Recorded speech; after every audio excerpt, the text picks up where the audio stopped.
Hello back benchers, क्या हाल है सभी के। होपफुली सब अपने अपने घरों में मौज ले रहे होंगे। तो आज का हमारा टॉपिक होने वाला है कॉम्पैक्शन ऑफ सॉइल।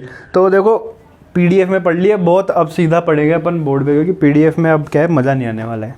ठीक है, तो कॉम्पैक्शन क्या होता है। कॉम्पैक्शन देखो सब, ये हमारा ग्राउंड लेवल है, इस यहाँ पे हमारी सॉइल है, तो इसको हमें कॉम्पैक्ट करना है। तो कॉम्पैक्शन एक वो प्रोसेस है जिसमें कि हम फोर्स लगाते हैं और वो फोर्स से हमारा यूनिट वेट इंक्रीज होता है। तो सॉइल का यूनिट वेट इंक्रीज करने के लिए जो फोर्स लगाते हैं उस प्रोसेस को हम कहते हैं कॉम्पैक्शन। अब देखो यूनिट वेट इंक्रीज हुआ, यूनिट वेट इंक्रीज होगा तो उसकी डेंसिटी इंक्रीज होगी, डेंसिटी इंक्रीज होगी तो डेंसिटी का फॉर्मूला क्या होता है, वेट अपॉन वॉल्यूम। तो वॉल्यूम डिक्रीज हो गया, अब वॉल्यूम डिक्रीज हो गया, डेंसिटी डिक्रीज हो गई। तो अब जो डेंसिटी डिक्रीज हो गई तो पार्टिकल्स जो है वो पास पास होंगे, तो हमारी परमिबिलिटी, नहीं देखा वीडियो तो जाके देख लेना, ठीक है, परमिबिलिटी का। तो अब परमिबिलिटी के लिए हमारे पास स्पेस कम है, वाटर के लिए स्पेस कम है, तो उसकी वजह से परमिबिलिटी भी डिक्रीज हो जाएगी। अब यहाँ पर डेंसिटी बढ़ गई हमारे पास और जो यूनिट वेट भी बढ़ गया। तो अब यूनिट वेट बढ़ गया, हमारी जो सॉइल है वो डेंस हो चुकी है, तो हमारे यहाँ पे ऑब्वियस है शियर स्ट्रेंथ भी बढ़ जाएगी।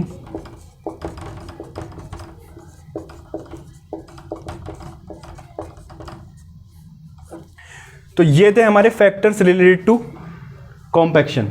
ठीक है, अब कॉम्पैक्शन की हमारे पास कंडीशन क्या क्या होती है देखते हैं।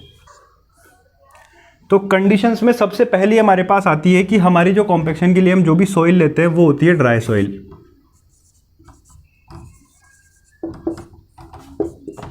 अब ड्राई सॉइल है तो उसमें वाटर तो हम निकालेंगे नहीं, ठीक है, तो ऑब्वियस सी बात है हम यहां पर क्या वॉइड एक्सपेल करेंगे, सिर्फ वॉइड ही एक्सपेल होंगे।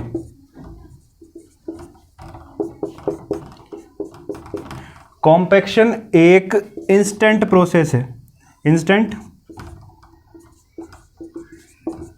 प्रोसेस है। और लास्ट आता है कि अगर प्रोसेस हमारे पास इंस्टेंट है तो हमारे पास लोडिंग जो होगी वो भी हमारे पास इंपैक्ट लोडिंग होगी, ग्रेजुअल लोडिंग नहीं होगी। इंपैक्ट लोडिंग तो देखो वो होती है जो कि सडन लगे एकदम बिल्कुल इस तरीके से, और जो ग्रेजुअल लोडिंग होती है वो धीरे धीरे इस तरीके से लगती है, टाइम डिपेंडेंट होती है, वो टाइम के साथ में वो इंक्रीज करते हैं हम उसे बाय टाइम। तो लोडिंग कैसी हुई है हमारे पास,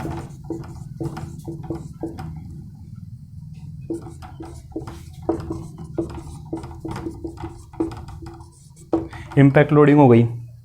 तो कंडीशंस भी देख ली। अब देखो एक चीज़ है, एक नाम और आता है हमारे पास यहाँ पे जिसका नाम है कंसोलिडेशन। तो यहाँ पर कंफ्यूजन ये आ रहा होगा कि कंसोलिडेशन क्या होता है। देखो कंसोलिडेशन के लिए टॉपिक तो पूरा अलग बनेगा, पर यहाँ पे मैं थोड़ा सा डिफरेंस बता देता हूँ कॉम्पैक्शन और कंसोलिडेशन में, ताकि अभी के लिए कॉन्सेप्ट थोड़ा सा क्लियर हो जाए माइंड में। तो कॉम्पैक्शन जो हमारे पास होता है, तो कॉम्पैक्शन के अंदर देखो पहली बात तो ड्राई सॉइल आती है, अभी जो मैंने बताया।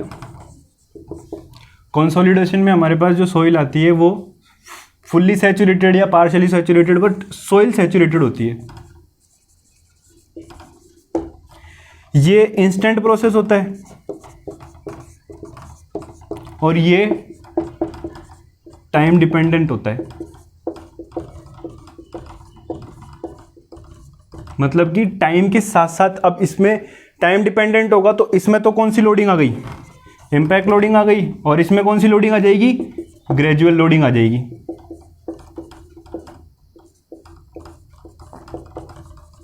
तो टाइम के साथ साथ इंक्रीज करेंगे तो इस तरीके से होगा। अब देखो ड्राई सॉइल है तो इसमें तो वही एयर होगा, एयर एक्सपेल होगा, पर यहाँ पे सैचुरेटेड सॉइल है तो टाइम के साथ साथ यहाँ पर हमारे यहाँ पर क्या एक्सपेल होगा, वाटर। तो ये एक माइनर सा डिफरेंस था कि जो कंसोलिडेशन होता है उसमें वाटर एक्सपेल करते हैं और जो कॉम्पैक्शन होता है उसमें हम जो एयर वॉइड्स को एक्सपेल करते हैं। That's it. अब कॉम्पैक्शन का फंडा समझ लिया, कॉम्पैक्शन के कॉन्सेप्ट समझ लिए। अब हम कॉम्पैक्शन करेंगे, कॉम्पैक्शन ऑफ सैंड का। अब देखो सैंड क्या होती है, सैंड होती है कोहेजन लेस मटेरियल, क्योंकि सैंड के जो पार्टिकल्स होते हैं वो कभी आपस में चिपकते नहीं हैं, इस तरीके से अगर देखें तो सैंड के पार्टिकल्स में बिल्कुल कोहेजन नहीं होता है, वो कोहेजन लेस होते हैं।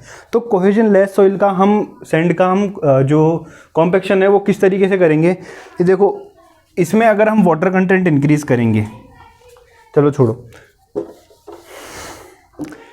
हमारी जो सैंड होती है उसके अंदर नॉर्मली ऊपर क्या होता है, स्टार्टिंग में यहाँ पर हमारे पास एक सरफेस मॉइस्चर आ जाता है। क्या आ जाता है? Surface moisture. अब ये सरफेस मॉइस्चर जब आता है तो यहाँ पर हमारे पास अब वाटर, सरफेस मॉइस्चर को कह सकते हैं हम एक तरीके से, वाटर कंटेंट आ गया हमारे पास सॉइल के सरफेस के ऊपर। ज़्यादा नहीं आता, बहुत कम आता है, 4 to 5% इतना ही आता है बस ये। तो अब सरफेस मॉइस्चर आ गया तो सरफेस टेंशन भी आएगा, या फिर इसको कह सकते हैं कैपिलरी टेंशन। ठीक है, तो अब ये सरफेस टेंशन है, कैपिलरी टेंशन क्या करता है, ये हमारी सॉइल जो होती है उसके पार्टिकल्स को पास में नहीं आने देता, मतलब कि ये कॉम्पैक्ट होने से रोकेगा। पास में आने का मतलब क्या है, यूनिट वेट को इंक्रीज करना, जो कि होने नहीं देता, वॉल्यूम को ये इंक्रीज कर देता है, डिक्रीज नहीं होने देता है। तो अब ये जो हमारी पास प्रॉपर्टी, ये जो फिनोमिना है कि जो सॉइल मॉइस्चर आ जाता है, ये जो सॉइल हमारे पास नहीं आती, कॉम्पैक्ट नहीं होने देते हैं, इसको हम कहते हैं बल्किंग ऑफ सैंड। क्या कहते हैं इसको? Bulking of sand. अब ये पूरा पढ़ लिया। अब देखो इसके अंदर बल्किंग ऑफ सैंड का मेन रीजन क्या है, समझ आए तो कमेंट कर देना। ठीक है, बल्किंग ऑफ सैंड का मेन रीजन, ये एक छोटा सा क्वेश्चन है, बल्किंग ऑफ सैंड का मेन रीजन समझा देना मेरे को कमेंट के अंदर। ठीक है, तो अब इसके आगे अगर हम फर्दर अगर वाटर कंटेंट को इंक्रीज करें, सपोज करो हमने ये ग्राफ बना लिया, ये इधर आ रहा है हमारा वाटर कंटेंट और इधर आ गया हमारा यूनिट वेट सॉइल का। तो ये इस लाइन के साथ में हम देखेंगे। तो अब ये तो हो गया हमारा यहाँ पे इस जगह पे मॉइस्चर कंटेंट जो फिक्स था।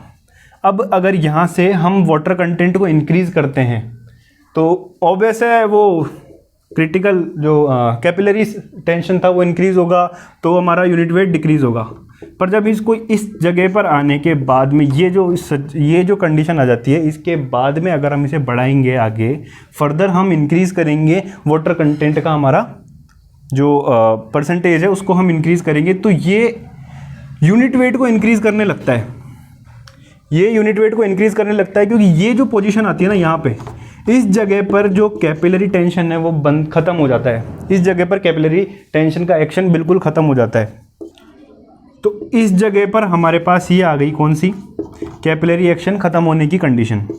यहाँ पे कैपिलरी टेंशन ख़त्म हो गया, कैपिलरी टेंशन ख़त्म हो गया, तो अब हमारे पार्टिकल्स के बीच का जो रेजिस्टेंस फोर्स लग रहा था वो यहाँ पर खत्म हो गया। तो अब पार्टिकल्स क्लोज आ सकते हैं ऑटोमेटिकली। जैसे हम वाटर कंटेंट को इंक्रीज करेंगे तो वैसे वैसे हमारे पास पार्टिकल क्लोज आते रहेंगे, तो क्लोज आते रहेंगे तो डेंसिटी ऑब्वियसली इंक्रीज करेगी। तो एक टाइम पे जब हमारे पास मैक्सिमम फुल्ली सैचुरेटेड या मैक्सिमम सैचुरेशन, कंप्लीट सैचुरेशन की सिचुएशन जो आ जाएगी, उस जगह पर हमको मैक्सिमम कॉम्पैक्शन मिल जाएगा। तो अब यहाँ पर हम इस सिचुएशन से कह सकते हैं कि अगर हम वाटर कंटेंट को इंक्रीज कर दें तो हम मैक्सिमम कॉम्पैक्शन निकाल सकते हैं। ठीक है, तो ये तो सिचुएशन हो गई हमारी कॉम्पैक्शन ऑफ सॉइल के लिए। अब हम अगली करने वाले हैं कॉम्पैक्शन ऑफ क्ले, जो कि एक कोहेसिव सॉइल है। तो देखो क्ले पार्टिकल जो होते हैं वो कोहेसिव होते हैं, आपस में जुड़े होते हैं। तो सपोज करो ये एक क्ले पार्टिकल है, तो क्ले पार्टिकल कुछ इस तरीके से होता है, एक इस तरीके से ये इनमें जो है चार्ज होता है, इधर नेगेटिव उधर पॉजिटिव, तो आपस में एक दूसरे से कनेक्टेड रहते हैं क्ले पार्टिकल्स। तो अब इनको कॉम्पैक्ट करने के लिए, इनका यूनिट वेट इंक्रीज करने के लिए क्या कर सकते हैं, मतलब कोई इसमें वाटर कंटेंट इंक्रीज करने का कोई सेंस नहीं है क्योंकि ऑलरेडी ये फुल्ली सैचुरेटेड होते हैं। ठीक है, तो अब इसके अंदर हम नॉर्मली जो रोलर होते हैं या कोई वाइब्रेटर होते हैं तो उससे इनको कॉम्पैक्ट कर ही नहीं सकते हैं। तो इसके लिए एक अलग से एक रोलर बनाया गया जो कुछ इस तरीके से होता है। ये इसका हमारे पास रोलर का ये फ्रंट टायर है, तो इसमें क्या होता है, कुछ इस तरीके से टीथ बने हुए होते हैं। ठीक है। ये टीथ क्या करते हैं, अब जो हमारी सॉइल पार्टिकल्स है अगर ये जाएगा कोई भी, तो सॉइल पार्टिकल्स पे सिर्फ इतना सरफेस एरिया हमारा टच करेगा हमारी सॉइल को। तो अगर स्ट्रेस का हम फॉर्मूला देखें P is equals to F upon A, तो अगर हम एरिया रिड्यूस कर दें तो ऑब्वियसली हमारा जो स्ट्रेस है वो इंक्रीज़ हो जाएगा। स्ट्रेस इंक्रीज़ होगा तो हम यहाँ पर ज़्यादा स्ट्रेस यूज़ करके हम हमारा सॉइल को जो है कॉम्पैक्ट क्ले को आराम से कॉम्पैक्ट कर सकते हैं। तो बस इतना ही था इसके अंदर। अब अगला हम देखने वाले हैं टेस्ट ऑफ कॉम्पैक्शन। कौन कौन से टेस्ट होते हैं, किस तरीके से हम उन्हें करते हैं। तो टेस्ट फॉर कॉम्पैक्शन में हमारे पास 4 टेस्ट आएंगे। पहला टेस्ट है स्टैंडर्ड प्रॉक्टर टेस्ट, दूसरा है मॉडिफाइड प्रॉक्टर टेस्ट, तीसरा Indian standard light compaction test और चौथा है Indian standard heavy compaction test. तो टेस्ट फॉर कॉम्पैक्शन में हमारे पास पहला आता है स्टैंडर्ड प्रॉक्टर टेस्ट। इसके अंदर हमारे पास क्या होता है, एक सिलेंड्रिकल कंटेनर होता है जिसका वॉल्यूम हमारे पास होता है 944 cc। इसके अंदर क्या करते हैं हम, स्टार्टिंग से लेयर्स फिल करते हैं। जो हमारा सॉइल सैंपल होता है उसकी 3 लेयर्स फिल करते हैं। तो ईच लेयर पे हम क्या करते हैं, हमारे पास एक हैमर होता है जिसका वेट होता है 2.5 kg और हाइट जो होती है हम उसे 305 mm की हाइट से ड्रॉप करते हैं 25 टाइम्स में। 25 सेकेंड में 25 टाइम्स हम उसे ब्लो देते हैं 305 mm की हाइट से। तो इस तरीके से हमने 3 लेयर कॉम्पैक्ट की होती है और कॉम्पैक्ट करने के बाद में हम जो स्टार्टिंग में हमने रीडिंग ली होती है उनके वॉल्यूम और वेट की, उनको एंड में कंपेयर करा लेते हैं और उस तरीके से हमारा कॉम्पैक्शन की वैल्यू इन दी एंड आ जाती है। नेक्स्ट हमारे पास आता है मॉडिफाइड प्रॉक्टर टेस्ट। तो मॉडिफाइड प्रॉक्टर टेस्ट में भी सारा सेम ही होता है, बस थोड़ी वैल्यूज चेंज होती है। तो मॉडिफाइड प्रॉक्टर टेस्ट में जो हमारे पास सिलेंडर होता है उसके अंदर हमारे पास 5 लेयर्स होती है। वॉल्यूम जो होता है वो होता है हमारे पास वही 944 cc का। हाइट जो इसकी होती है वो होती है 457.2 mm की। वेट जो हैमर का होता है वो होता है 4.5 kg का। और जो ब्लोज हमारे पास फिक्स हैं वो हमारे पास 25 ही होते हैं। ईच लेयर पे हम 25 ब्लो देंगे जिससे कि फिर हमारी जो सॉइल कॉम्पैक्ट पूरे अच्छे से हो जाए और इन दी एंड हम वापस से वही रीडिंग लेनी है और सेम तरीके से हमें फाइंड करनी है। तो थर्ड हमारे पास आता है Indian standard light compaction test. तो इसमें वही है, इंडियन स्टैंडर्ड टेस्ट होगा तो नाम हम चेंज नहीं है, थोड़ी सी वैल्यूज में चेंज है। जो हमारे पास कंटेनर का वॉल्यूम होता है वो हो जाता है हमारे पास 1000 cc, हाइट हमारे पास 310 mm हो जाती है, वेट 2.6 kg हो जाता है। बाकी ब्लोज हमारे पास 25 ब्लोज ही है। ईच लेयर पे हमें 25 ब्लोज देते हुए चलना है और इन दी एंड जाके हमें वही वेट और वॉल्यूम की वैल्यूज फाइंड करनी है। That's it.